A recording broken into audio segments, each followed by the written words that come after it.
स्वागत है आप सभी का CUDP लर्निंग चैनल पर। इस वीडियो के माध्यम से हम आप सभी को गास की प्रमेय चैप्टर का पूरा फार्मूला समझाने जा रहे हैं। इस चैप्टर में कुल 9 इंपॉर्टेंट फार्मूले हैं और सारे फार्मूलों को हम आपको एकदम सरल भाषा में बहुत अच्छे से समझाने की कोशिश करेंगे।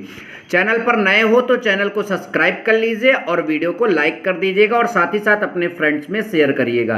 इसके पहले हमने कूलाम के नियम का पूरा मतलब कि फार्मूला इसके पहले वाले वीडियो में दे दिया है और हमारे चैनल पर सभी चैप्टर के फार्मूले अपलोड किए जाएंगे और फिजिक्स की एक बेहतर तैयारी भी आपको हमारे चैनल के द्वारा मिल जाएगी। हमारे चैनल पर फार्मूलों का अलग प्लेलिस्ट बना है, डेरिवेशन का अलग प्लेलिस्ट बना है और न्यूमेरिकल का भी अलग प्लेलिस्ट बना है। चैनल पर जाइए, अपनी जरूरत की जानकारी के हिसाब से अपनी तैयारी करिए। ठीक है, किसी भी बोर्ड एग्जाम की तैयारी कर रहे हो, UP board, UK board, JAC board, मतलब कोई भी बोर्ड आपका हो, आपको हमारे मतलब कि चैनल से बेहतर तैयारी हो जाएगी। चलिए, पहला फार्मूला आता है गास की प्रमेय चैप्टर का, क्षेत्रफल सदिश। कौन सा सदिश? क्षेत्रफल सदिश। तो क्षेत्रफल सदिश का फार्मूला होगा वेक्टर A बराबर A into n cap. Vector A बराबर A इंटू n कैप क्षेत्रफल सदिश का फार्मूला है। सवाल उठता है वेक्टर A क्या है? तो वेक्टर A क्षेत्रफल सदिश है। कैपिटल A क्या है? वेक्टर A जो आपका ये क्षेत्रफल सदिश है उसका परिमाण, वैल्यू, और n कैप क्या है? एकांक सदिश। ठीक है, मतलब कि उस क्षेत्रफल पर, मतलब कि उस पृष्ठ के लंबवत जो अभिलंब खींचा गया उसके अनुदिश एकांक सदिश। फिर से समझिए, क्षेत्रफल सदिश का formula vector A is equal to A into n cap, जहां वेक्टर A का मतलब क्षेत्रफल सदिश, कैपिटल A का मतलब वेक्टर A का परिमाण और n कैप का मतलब एकांक सदिश। बात करेंगे घन कोण की। दूसरा फार्मूला आता है हमारा घन कोण। तो घन कोण का फार्मूला यहां पर आपका होगा, यहां पर आप सभी का होगा डी ओमेगा बराबर DA बटा आर स्क्वायर। डी ओमेगा बराबर DA बटा आर स्क्वायर। डी ओमेगा क्या है? घन कोण, और DA क्या है? क्षेत्रफल अवयव, किसी गोलीय पृष्ठ के छोटे से खंड का अवयव यहां पर। ठीक है, और R क्या है? गोलीय पृष्ठ की त्रिज्या। यहां पर हमको लिख देना चाहिए गोलीय पृष्ठ की त्रिज्या। ठीक है, ये कलम नहीं चल रही है, आप ध्यान दीजिएगा। यहां पर वैसे आपको क्या लिखना है? गोलीय पृष्ठ की त्रिज्या। मैं लिख भी दे रहा हूं, गोलीय पृष्ठ की त्रिज्या, याद रखिएगा। ठीक है, चलो बाद में कलम से लिख देंगे, ध्यान दीजिएगा। अगला फार्मूला आ जा रहा है हमारे पास वैद्युत फ्लक्स। ध्यान दीजिए, तो वैद्युत फ्लक्स का फार्मूला होगा d phi is equal to vector E dot vector DA, और इसी को आप आगे लिख सकते हो EDA cos थीटा। सवाल उठता है डी फाई E क्या है? DA क्षेत्रफल, मतलब क्षेत्रफल अवयव से होकर गुजरने वाला वैद्युत फ्लक्स। E क्या है? एक समान वैद्युत क्षेत्र। DA क्या है? क्षेत्रफल अवयव। और थीटा क्या है? वेक्टर E और वेक्टर DA के बीच का कोण। आई होप कि ये फार्मूला भी आपको समझ में आ गया। नंबर नेक्स्ट आपका फार्मूला है गास की प्रमेय। गास की प्रमेय का formula phi is equal to Q बटा एप्सिलॉन 0। फाई ई क्या है? बंद पृष्ठ से गुजरने वाला कुल वैद्युत फ्लक्स। याद रखिए, बंद पृष्ठ से गुजरने वाला कुल वैद्युत फ्लक्स। डी फाई का मतलब होता है DA क्षेत्रफल से गुजरने वाला वैद्युत फ्लक्स, और ये फाई का मतलब होता है बंद पृष्ठ से गुजरने वाला कुल वैद्युत फ्लक्स। क्यू क्या है? बंद पृष्ठ द्वारा घिरा हुआ कुल आवेश, और एप्सिलॉन 0 क्या है? निर्वात की विद्युतशीलता। एक बार जल्दी से रिवीजन करते हैं यहाँ तक का। क्षेत्रफल सदिश का फार्मूला वेक्टर A बराबर N into A cap, A into n cap.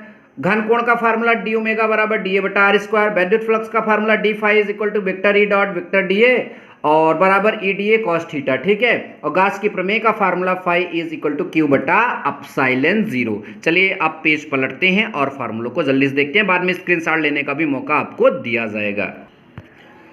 देखिए, यहां पर है अनंत लंबाई के एक समान आवेशित सीधे तार के निकट उत्पन्न वैद्युत क्षेत्र की तीव्रता। मतलब मान लीजिए जैसे ये आपका कलम है, ऐसे ही एक तार होगा, अनंत लंबाई का सीधा तार होगा, और इसके निकट यहां पर कहीं पर अगर वैद्युत क्षेत्र की तीव्रता आप निकालोगे तो उसका फार्मूला आएगा E is equal to lambda बटा 2 pi epsilon 0 R। E is equal to lambda बटा 2 पाई एप्सिलॉन 0 R।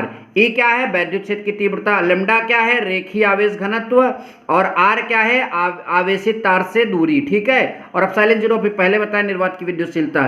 तो आई होप कि ये बात भी आपको समझ में आ गया।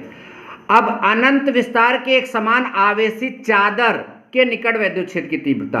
चादर समझते हो, जैसे मतलब कि किसी धातु की चादर होती है, वैसे अनंत विस्तार की एक समान आवेशित चादर, उसके ऊपर आवेश रहेगा, तो आवेशित चादर के निकट वैद्युत क्षेत्र की तीव्रता का formula E is equal to sigma बटा 2 एप्सिलॉन 0 के। E is equal to sigma बटा 2 एप्सिलॉन 0 के। E क्या है? वैद्युत क्षेत्र की तीव्रता। सिग्मा क्या है? पृष्ठीय आवेश घनत्व। और K क्या है? माध्यम का परावैद्युतांक। ठीक है, चलिए आगे देखते हैं। आवेशित चालक प्लेट के निकट वैद्युत क्षेत्र की तीव्रता। यहां चालक प्लेट की बात कर रहे हैं, उसके निकट वैद्युत क्षेत्र की तीव्रता सिग्मा बटा एप्सिलॉन 0, सिग्मा बटा एप्सिलॉन 0 याद रखिएगा। अगर परावैद्युतांक आएगा तो K आप यहां जोड़ लीजिएगा। अब उसके बाद अगला फार्मूला आपका है, ध्यान दीजिए, एक समान आवेशित पतले गोलीय कोश के कारण उत्पन्न वैद्युत क्षेत्र की तीव्रता। एक समान आवेशित पतला गोलीय कोश होगा तो उसके कारण वैद्युत क्षेत्र की तीव्रता जो है, ठीक है, तो पहला फार्मूला इसमें होगा गोलीय कोश के बाहर 1/4 पाई epsilon 0 Q by R square. ठीक है, गोलीय कोश के पृष्ठ पर 1/4 पाई एप्सिलॉन 0 Q बटा कैपिटल R स्क्वायर। ये R स्क्वायर जो है गोलीय पृष्ठ की अगर हम बात करें, ध्यान से देखिए, मैं अभी यहाँ पर गोलीय पृष्ठ बना रहा हूँ, ये देखिए, ये आपका गोलीय पृष्ठ है, तो गोलीय पृष्ठ के बाहर जहां पर वैद्युत क्षेत्र की तीव्रता ज्ञात करोगे वो आपका R है, और ये जो आपका कैपिटल R है ये गोलीय पृष्ठ की त्रिज्या है, यहाँ पर जब ज्ञात करोगे, समझ में आ रहा है, तो ये फार्मूला होगा और ये फार्मूला दोनों सेम है। यहाँ पर वो गोलीय पृष्ठ के केंद्र से दूरी होगी और यहाँ ये मतलब कि गोलीय पृष्ठ की त्रिज्या।